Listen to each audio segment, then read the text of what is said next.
وصفات الوقفة ووصفات العيد وكل سنة وانتوا طيبين. هنعمل النهاردة 3 وصفات، واخر وصفة اهم وصفة كل البنات بتستناها. ازاي تقدري تفتحي وتدي نضارة وتشدي بشرتك وتورديها وتشيلي الشعر كمان. ده اللي هنشوفه مع بعض في اخر وصفة. تابعوا معايا الفيديو للاخر. وقبل اي حاجة سموا بالرحمن وصلوا على من قال انا حبيب الله. طبعا احنا اول وصفة هنعملها مميزة جدا وناس كتير طلبتها مني، استخدام القرنفل في تأخير نمو الشعر. ودي من الحاجات المهمة في مع كل بنت لازم تكون بتستخدمها. انا جبت القرنفل اللي هو المسمار وحطيته في مية، ممكن تحطيه في مية وتغليه او ممكن تنقعيه ليلة كاملة.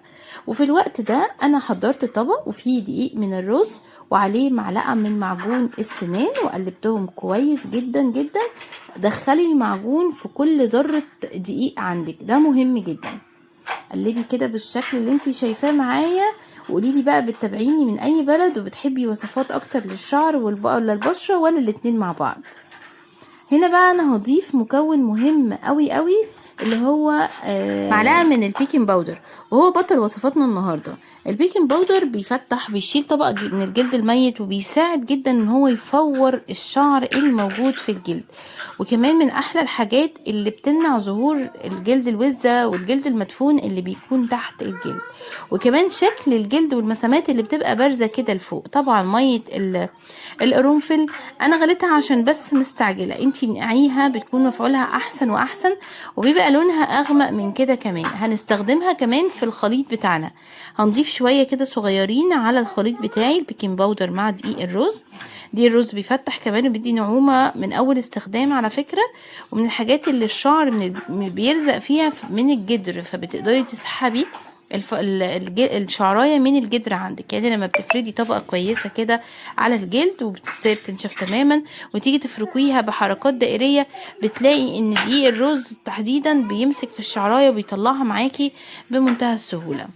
خلاص كده الوصفة بتاعتنا. لو انتي عندك اي جفاف او اي خشونة في الجلد او اي قشور، ممكن تحطي كده شوية صغيرين من زيت الزيتون او زيت جوز الهند، بيكون اخف كتير جدا على البشرة.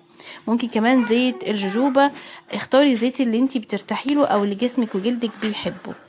شوفي كده القوام ده كده معايا. ممكن كمان لو حسيتي القوام تقيل شويه تضيفي شويه من ميه الورد وارجعي قلبي تاني، وده كده القوام النهائي. اختياري ضيفي شويه من الخل، من الحاجات اللي بتساعد كمان مع دقيق الرز ومع بعد البيكنج الخل باودر خلاص على ازاله والليمون الشعر احنا لو بنقلب جسمك بقى مش كده. بيتحسس. خلاص مفيش اي اضافات اجباري ولا اختياري، وصفتك بقت جاهزه، سيبيها تستريح شويه وابتدي بقى استخدميها. وبعد ما بتخلصي خالص جيبي قطنايه لميه القرنفل دي وحطيها في التلاجة، وابتدي امسحي المكان اللي عملتي من عليه الازاله لمده 3 ايام في نفس الوقت كل يوم. وطبعا بعدها تسيبيه كده شويه على الجلد، وبعدها لما تاخدي الشاور بتاعك مهم قوي انك ترطبي. وطبعا عشان العيد داخل مفيش وصفه او فيش فيديو المفروض ان هو يخلو من الطماطم وجمالها لبشرتك.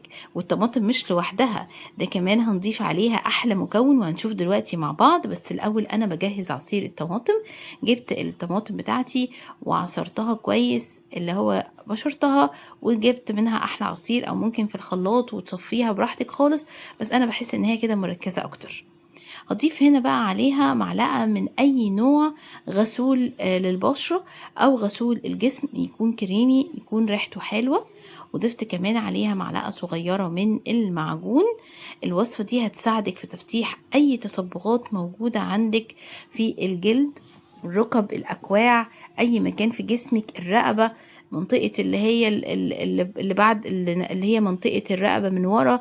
بصوا كل الاماكن دي ممكن تدلكي بيها بالوصفة دي. يا سلام، بتبقى فعالة جدا جدا. انا هنا بقى خلطت الطماطم مع الشاور او مع الغسول، وكمان ضفت عليهم البيكنج باودر او خميرة الحلويات، وقلبي بقى كده كويس. هتحسي ان القوام اتضاعف وبقى عندك زي الفوم كريمي. وقلبي بقى لغاية ما كل حاجة تدوب وتتأكدي ان المعجون داب تماما. ما تكتريش معجون. لو انت عندك اي تحسس او بشرتك حساسة اعملي اختبار الاول. انا في اي وصفة طبيعية حتى لو ما فيهاش معجون او فيها ليمون، انا بحب دايما ان انا اعمل اختبار الاول في اي جزء من الجسم علشان خاطر الوصفة ما تعملكيش اي تهيج او اي هرش او اي احمرار. احنا عايزين نعالج مش عايزين نضر. بصوا بقى القوام عامل ازاي بعد ما خلطنا كل مكوناتنا مع بعض.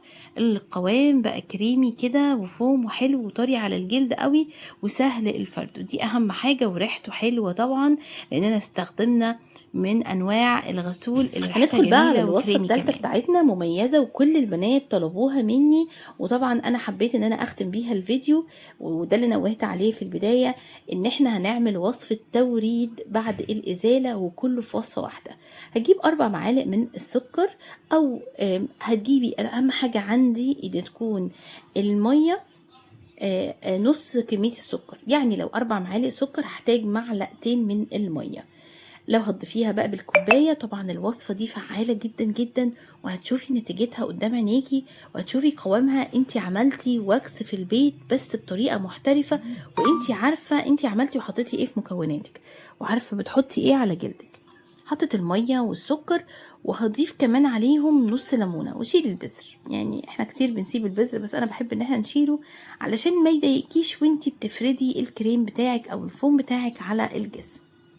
وارفعي بقى الخليط ده على نار هادية لغاية ما يوصل لمرحلة العسل لونه وقوامه، يكون تقل كده وتحسي ان هو بدأ يعمل فقاعات، وحسيتيه بظهر المعلقة كده بدأ يتقل معاكي ويعمل خيوط.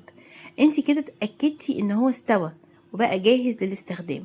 طب احنا كده خلصنا؟ لا طبعا، في مكونين اساسيين هنقدر ان احنا نحول بيهم الوصفة دي لوصفة تانية خالص، هتختلف بنسبة يعني 90%.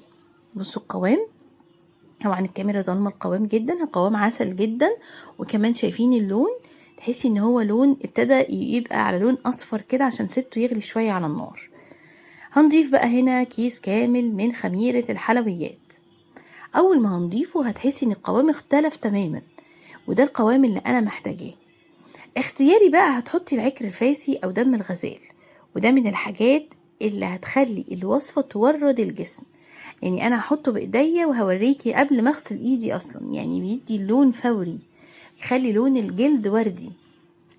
قلبي بقى بس كويس البيكنج باودر كويس قوي. بصوا القوام، يعني بعد ما كان شويه سايل دلوقتي بقى حاجه تانية خالص مختلفه. كل ما هتسيبيه كل ما تحسي ان حجمه تضاعف. كل ما بتسيبي الوصفه بتاعتك تستريح كل ما وصلتي للقوام الصح اللي تقدري تعملي منه الازاله بشكل صح. بصي انا ما حطيتش كتير، وطبعا على حسب نوع دم الغزال اللي عندك، لان في انواع كتير بتبقى ملهاش لازمه ومبتثبتش.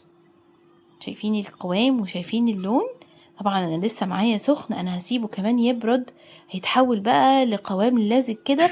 هتجيبي اي معلقه خشبيه عندك وتفرديه، طبعا تكوني منضفه الجلد ومنشفاه كويس جدا، وتفردي بقى في اتجاه نمو الشعر وتسيبيه ينشف، وتجيبي المناديل بتاعة الشمع وتبتدي تشيلي في عكس اتجاه الشعر. ودي بقى كانت وصفتنا النهاردة، وصفاتنا النهاردة. اتمنى تعملوها وتنفذوها كلكم وتكونوا استفدتوا منها. لو لسه ما اشتركتيش في القناة يلا اشتركي وفعلي زر الجرس، وما تنسيش شير للفيديو عشان غيرك